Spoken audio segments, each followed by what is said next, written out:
Que bom que você está aí, eu estou aqui, graças a Deus estamos juntos outra vez. Você se identifica com algum dos personagens bíblicos?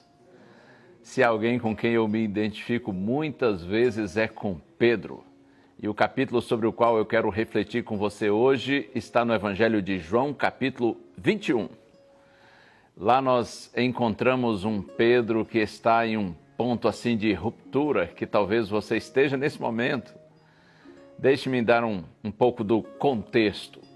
Pedro passou os últimos anos de sua vida seguindo Jesus, ouvindo os ensinamentos do Mestre, fazendo parte de todo o ministério de Cristo, e na noite da última ceia ele prometeu a Jesus que estaria com ele até a morte.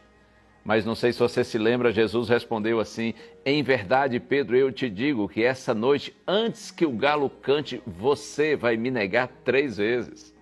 Horas depois, isso aconteceu. A partir disso, Pedro não era mais o mesmo. Seus pecados repetidos o faziam sentir-se miserável, indigno, imerecedor da graça de Deus de estar ao lado de Jesus. Os discípulos certamente olhavam para ele julgando que ele não merecia mais estar dentro do grupo dos 12. E João 21 nos mostra que Pedro iria desistir e voltar à sua velha vida, porque ele acreditava que não estava à altura do que Deus lhe pedia e ele não queria ser um hipócrita. Alguma vez você já se sentiu assim? Aqui no Evangelho de João, capítulo 21, Jesus aparece aos discípulos na praia enquanto eles pescam. E vê o que acontece no capítulo 21 de João, verso 6. Confira aqui comigo. Está escrito assim, eu disse João capítulo 21, verso 6. Então lhes disse, lançai a rede à direita do barco e achareis. Assim fizeram e já não podiam puxar a rede, tão grande era a quantidade de peixes.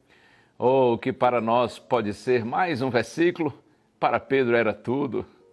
Se você ler toda a história mais tarde, verá que Jesus, ele recria, na verdade, a mesma cena de quando chamou Pedro pela primeira vez.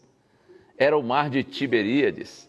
Pedro estava com seus companheiros no barco, eles não haviam pescado a noite toda e Jesus fazia então o seu milagre. Por que Jesus se preocupou em fazer isso? Porque ele procurou lembrar a Pedro e a nós que Deus não nos chama pelos nossos méritos, mas pela sua bendita graça. Quando você pensa que só pode ir a Deus por quem você é e não por quem Ele é, você acaba em frustrações. Mas quando você entender que pode ir a Deus em busca de sua graça, de sua misericórdia, do seu amor, veja o que Pedro fez então no verso 7. Eu leio aqui para você. Aquele discípulo a quem Jesus amava disse a Pedro, é o Senhor. Simão Pedro, ouvindo que era o Senhor, cingiu-se com a sua veste, porque se havia despido, e lançou-se ao mar. Hoje eu quero convidar você a ir a Jesus com a mesma paixão de Pedro, com o mesmo amor de Pedro, porque quando você percebe o quanto você é amado, então você não quer mais viver um minuto sequer longe daquele que o ama tanto. Deus lhe abençoe. É claro que você é um pecador, assim como eu também sou. Mas se nós tivermos a mesma atitude de Pedro, de confessarmos os nossos pecados, de buscarmos a Deus, ainda que muitas vezes sejamos incomodados pela lembrança do passado, a graça de Deus sobre nós será mais forte e nós viveremos o presente com esperança para o futuro. Assim como Jesus transformou a vida de Pedro, Ele transforma a minha e a sua também. Vamos orar? Graças te damos, Senhor, pela Tua bendita graça que nos perdoa e nos dá uma nova vida. Oramos em Jesus. Amém.